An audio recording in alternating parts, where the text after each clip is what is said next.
चलो जी, human modelling is little complex, but उसको अगर जी को मेरी आदत है काम करने के हिसाब से, मैं थोड़ा सा उस अप्रोच के हिसाब से और फिर hopefully try to follow it along. ठीक है, मैं यूजुअली ह्यूमन थोड़ा सा देर से शुरू करवाता हूँ, बट क्योंकि फिर डिमांड है, दिल कर रहा हूँ, बहुत अच्छी बात है। अगर समझ में आ गई तो फिर बड़ी आसान है, समझ में नहीं आई तो फिर बड़ा दिमाग खाओ चीज़ है। दूसरा, ह्यूमन बॉडी को मॉडल करने के लिए इनिशियली थोड़ी सी बर्दाश्त जरूरी है। ह्यूमन या कोई भी कैरेक्टर मॉडल करने के लिए मीन्स कि वो टाइम बहुत देती है, आपको बहुत प्रैक्टिस करनी पड़ती है। तो अगर मैं आपको बोलूँगी यार मुझे एक फेस ड्रॉ करके दो, तो हर किसी का हाथ डिफरेंट होगा। तो जब तक आप प्रैक्टिस करो तो फिर इसको ड्रॉ करने में उसके बाद आपको परफेक्शन आती है। ठीक है, फिर जाके कहीं आप फर्स्ट अटेम्प्ट में सही कर पाते हैं। तो जितनी दफा इवन मैं भी बनाने बैठूं तो बहुत दफा गलत बन जाता है, सही नहीं बनता, इतनी दफा बनाया फिर भी। तो it is a common thing, but just bear with it. अब human body because it is a very complex object, तो हम लोग क्या करते हैं कि जब भी इस पे काम शुरू करते हैं तो just go into Google images, यहाँ पे लिख दो ह्यूमन बॉडी रेफरेंस। ठीक है, जब आप ह्यूमन बॉडी रेफरेंस लिखोगे तो यू कैन सी दिस कि आपको बड़े जबरदस्त रेफरेंस इमेजेस मिल जाएंगे। हमें बेसिकली दो टाइप की इमेजेस चाहिए, एक कहलाती है फ्रंट फेसिंग, एक कहलाती है साइड फेसिंग। ठीक है, ये दो टाइप के इमेजेस चाहिए। तो you can get that images of any particular character. ठीक है, और किसी भी साइज का, जो आपको जिस तरह का कैरेक्टर बनाना है, तो आपको उसकी बॉडी की रेफरेंस इमेजेस मिल जाएंगी। एक फ्रंट मोस्ट इंपॉर्टेंट होता है, साइड सेकंड इंपॉर्टेंट होता है। ठीक है, बाकी ये ऑब्वियसली फिर पूरा टेक्सचर और कंपोजिशन हमें मैच करने के लिए कि बॉडी सही बना रहे नहीं बना रहे, अगर मुझे एग्जैक्टली ऐसी बॉडी बनानी आती है। बट इन टर्म्स ऑफ माया मुझे यूजुअली दो टाइप के इमेजेस की जरूरत पड़ रही होती है। तो यहाँ पे यू कैन सी दिस कि ये रेफरेंस इमेजेस ऑलरेडी बहुत सारे आर्टिस्ट ने हमारे लिए बना के रखे हैं। For example this is perfect thing कि आपका फ्रंट आ गया, साइड आ गया, एंड समटाइम्स चले बैक अगर आप बैक पे काम कर रहे हैं तो। ठीक है, तो all you need to do is save image, और इस इमेज को फॉर एग्जांपल अपने पर्टिकुलर डायरेक्टरी में सेव कर दो। इस तरह से यू कैन सी दिस कि मेरे पास ऑलरेडी बड़े फोल्डर्स पड़े होते हैं रेफरेंस इमेजेस के, डिफरेंट बॉडी पार्ट्स के। हम लोग रेफरेंसेस जो है वो सेव करके रखते हैं ताकि यूजफुल आ सके। कहाँ गया ये रहा, ठीक है ना। तो एक ये तस्वीर मैंने फॉर एग्जांपल सेव कर दी। इसी तरीके से if you scroll down you can find lots of different images, reference images. यहाँ पे फॉर एग्जांपल आप किसी भी कैरेक्टर की रेफरेंस इमेजेस सेव कर सकते हो। For example mail body referencing, तो आपको स्पेसिफिकली मेल के सारे रेफरेंस आ जाएंगे बॉडी के। ठीक है, इस हिसाब से फिर अगर आप फॉर एग्जांपल किसी चाइल्ड में जाते हो तो आपको फिर चिल्ड्रन के रेफरेंस इमेजेस मिल जाएंगे, depending on your character, depending on your scene that you want to do. इसी तरह से फॉर एग्जांपल मैंने लिख दिया super heroes body parts reference, तो आपको सुपर हीरो के रेफरेंसिंग भी मिल जाएंगे। ठीक है, कि फॉर एग्जांपल कोई स्पेसिफिकली कार्टून कैरेक्टर या इस तरह के आपको बनाने हैं तो we can get this reference images in. तो एक फोल्डर अपने बनाओ, उसमें रेफरेंसिंग इमेजेस सेव करते चलो। ये बड़ी काम की चीज़ है, बड़ा हेल्पफुल हो जाती है हमारे पास इसको रेफर करते रहने के लिए। उसके अलावा आप किसी भी, क्योंकि ये कॉमन चीज़ है, तो हम लोग फॉर एग्जांपल, बल्कि ये भी अच्छी लग रही है, let me save this as well. ठीक है, ये भी एक बॉडी पार्ट आ गई, राइट क्लिक किया, इसको भी मैंने सेव कर दिया, बाद में कभी कभी ये मिले ना मिले। ठीक है, उसके बाद एक और चीज़ हम टाइम्स उठा लेते हैं, for example ELEPHANT elephant body referencing, ये हाथी की रेफरेंस इमेज आई। ठीक है, अब यू कैन सी दिस कि आप हाथी के लिए साइड पोज, फ्रंट पोज, आपकी मर्जी, आप कौन सा कैसे बनाना चाह रहे हैं। यूजुअली साइड पोज मेरे लिए बड़ा ज़बरदस्त रहता है, आसान सा हो गया। तो मैंने एक साइड पोज उठाया, राइट क्लिक किया, सेव इमेज, और फिर मैंने फॉर एग्जांपल इसको नेम एलिफेंट या कोई भी कैरेक्टर आप बनाना चाहें रेफरेंस इमेज। ठीक है, let's jump to human first. तो ह्यूमन में फॉर एग्जांपल मैंने एक इमेज डाउनलोड करके रखी है, किधर गई, ह्यूमन बॉडी रेफरेंसिंग। ठीक है, तो दिस इज द रेफरेंस। अब ये मैंने स्पेसिफिक डाउनलोड की थी बिकॉज इसके अंदर एक चीज दी हुई है कि उन्होंने लाइंस दी हुई है। ये लाइंस अगर है तो अच्छी बात है, नहीं है तो भी इतना बड़ा इशू नहीं है, बट समटाइम्स इट्स थोड़ा सा हेल्पफुल हो जाता है स्केलिंग करने में और मेजरिंग करने के लिए कि आप सही डायरेक्शन में जा रहे हो या नहीं जा रहे हो। दूसरा, अगर नहीं बनी हुई तो फोटोशॉप खोलो, उसमें सीधी सीधी लाइन जैसे 4-5 आप रेफरेंस बना दो। ठीक है, उससे ये होता है कि आपके पास आइडिया हो जाता है कि यार नी और नी ये मेरी तस्वीर अलाइंड है कि नहीं है। ठीक है, ये करने के बाद what I will do is कि I will simply edit this, sorry, right click and edit, ठीक है। और एडिट करने के बाद फोटोशॉप आ गया, इसको सेलेक्ट और आई थिंक ऐसे ही कर लेते हैं, सिर्फ इसको सेलेक्ट किया, click on file, save as, और इसको मैंने दे दिया side view, human body side, control G, और फिर इसी तरीके से कंट्रोल ही करते हुए मैं इसको थोड़ा साइड कर दूंगा। I am not trying to move up and down ताकि अलाइनमेंट खराब ना हो, ठीक है। मैं सिंपली एरो की से इसको साइड कर रहा हूँ और मैं बॉक्स भी नहीं बना रहा। इससे ये होगा कि उसी तरह तस्वीर सीधी आ गई और बाकी का जो कचरा एरिया वो मैंने काट दिया, और मेरे पास इसका एग्जैक्टली सेम डायरेक्शन में होपफुली आ गया। तो अगर आपने लाइनें नहीं बनाई हुई तो थोड़ा सी सा ख्याल रखना कि क्रॉपिंग वैसे नहीं, तस्वीर ऊपर नीचे थोड़ी सी भी होगी ना तो फिर वो मसला आ जाता है। इसको मैंने नाम दे दिया फ्रंट। अब ये दो तस्वीरें मैंने बना दी, ठीक है। If I come here I have a front, I have a side view. तो मैंने कहा यूजुअली दो मुझे चाहिए होती है। अब इन दोनों को अलग अलग करना है, अलग अलग किया, लाइंस बनी हुई है तो अलाइनमेंट में थोड़ा सा आसानी हो जाती है, नहीं बनी हुई इतना बड़ा इशू नहीं है। हम आ जाते हैं वापस माया के अंदर। माया में आने के बाद सबसे पहले हमारा वही करूंगा कि पॉलीगॉन मेन्यू में गया, ठीक है, प्लेन उठाया एंड एक प्लेन बना दिया, सिंपल F प्रेस किया ताकि फ्रेम इन हो जाए, रोटेट किया, 5 प्रेस किया, यहाँ पे आके 90 डिग्रीज ले किया ताकि बिल्कुल फ्लैट प्लेन आ जाए, ठीक है। W प्रेस करके मैंने इसको ऊपर ले गया ताकि प्लेन ऊपर आ जाए। टेक्सचर असाइन करना है इसके ऊपर, ये मटेरियल, तो राइट क्लिक किया, असाइन न्यू मटेरियल, तो उसको हमने दे दिया फॉर एग्जांपल लैम्बर्ट, ताकि शाइन ना आए, बिल्कुल स्टैंडर्ड सिंपल प्लेन मटेरियल। हमने कहा लैम्बर्ट असाइन हो गया। कलर के आगे जाके इमेज पे क्लिक करो, फाइल पे क्लिक किया, और फाइल पे क्लिक करने के बाद लोड योर फाइल। अब ये फाइल जो मैंने सेव की है, ये हमने सेव की है मेरे भाई, किधर सेव की है, अल्लाह अकबर, ये फाइल हमने सेव की थी माय कंप्यूटर बिग ड्राइव, अरे खुल जा मामा,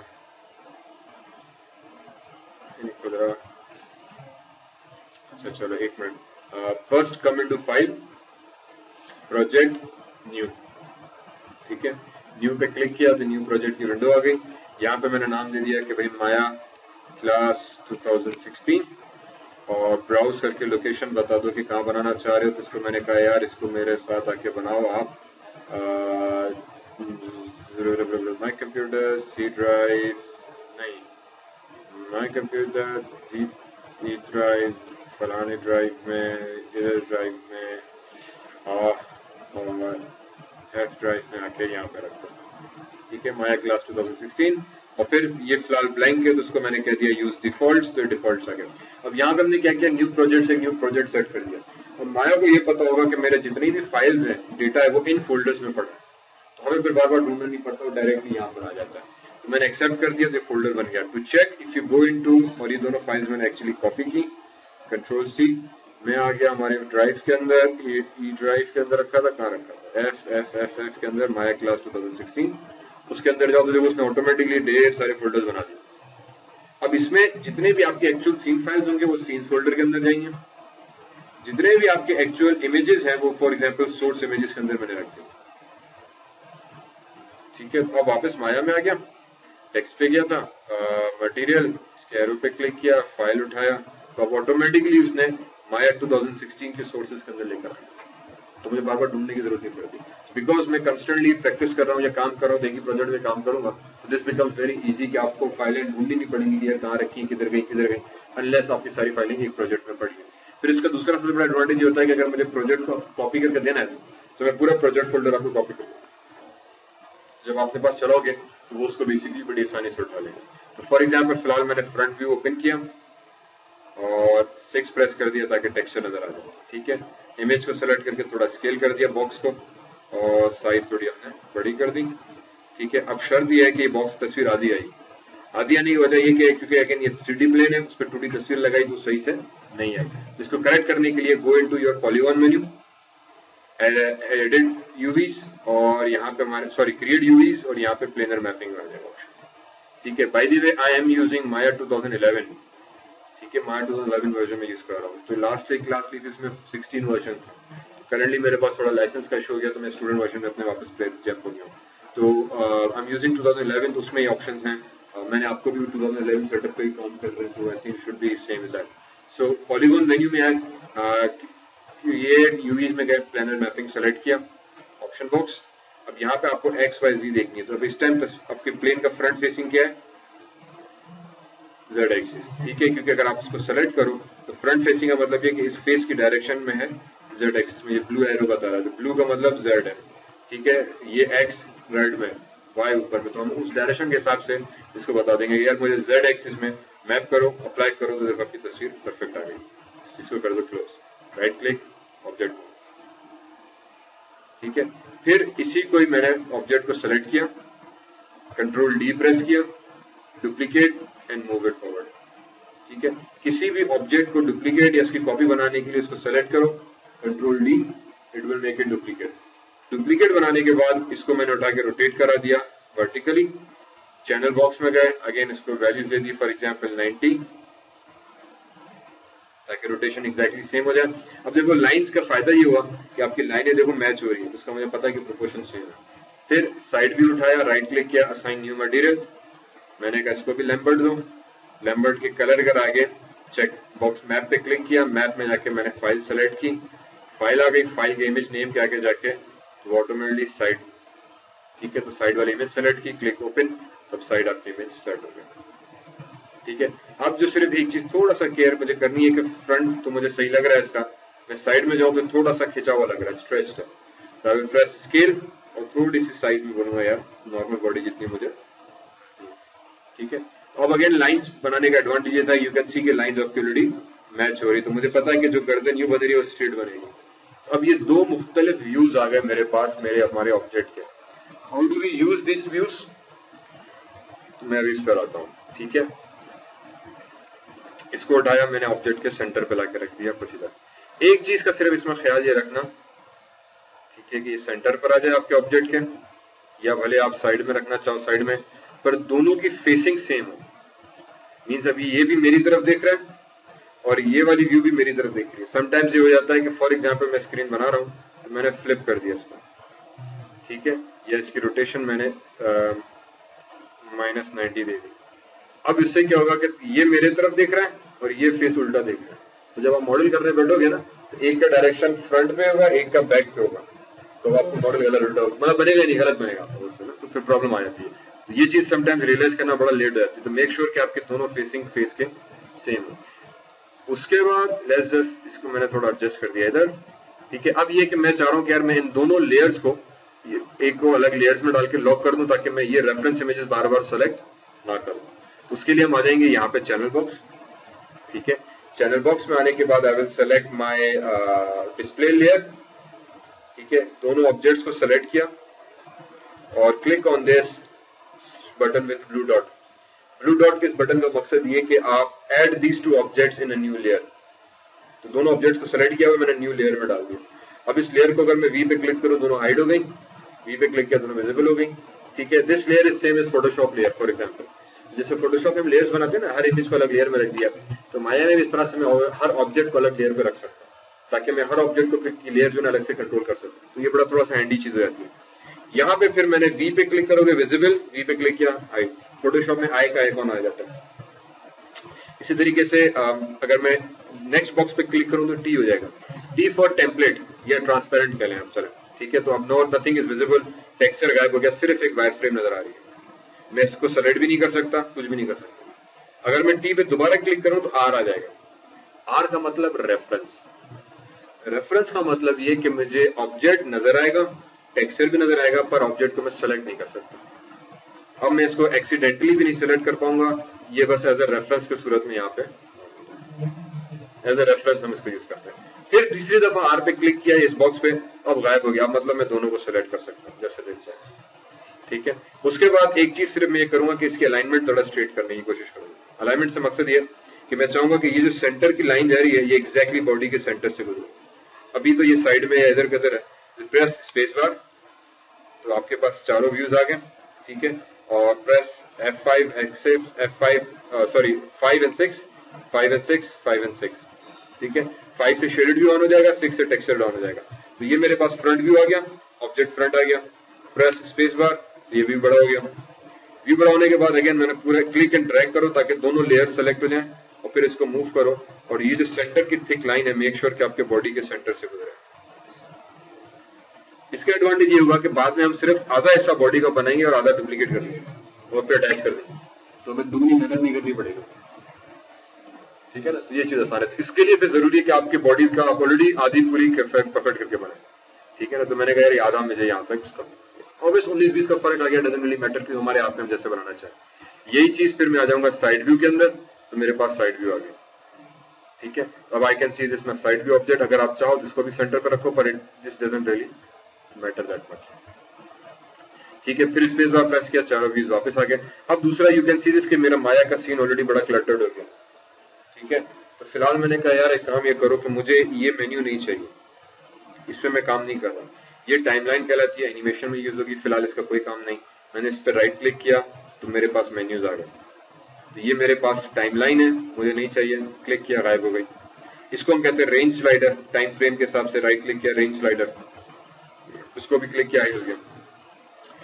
ये मेरे पास कहलाता है मेल कमांड प्रॉम्प्ट। इसको मैं फिलहाल रखता हूँ क्योंकि इसको मैं आगे डिस्कस करूंगा कि इसका क्या काम है। फाइनली नीचे वाला हेल्प बार है, जो भी टूल के ऊपर आपका कर्सर जाएगा उसकी हेल्प नीचे आ जाएगी यहाँ पे।